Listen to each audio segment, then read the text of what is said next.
कर्पूरगौरं करुणावतारं संसारसारं भुजगेन्द्रहारं सदा वसन्तं विद्यारविन्दे भवं भवानी सहितं नमामि। मन्दारमाला कलितालकाये कपालमालाङ्कितसुन्दराय दिगम्बराय च दिगम्बराय नमः शिवाय च नमः शिवाय। कालिङ्गोकाङ्गणमन्दिरचरण डोळ्यान पाहिन रूप तुझे प्रेमे अलिंगिन आनंदे पूजिन भावे ओवाळिन म्हणे नमः।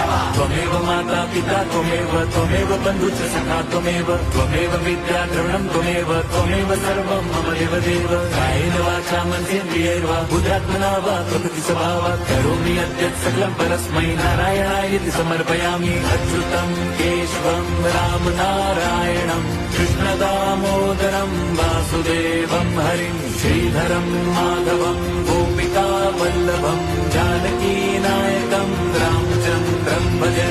हरे राम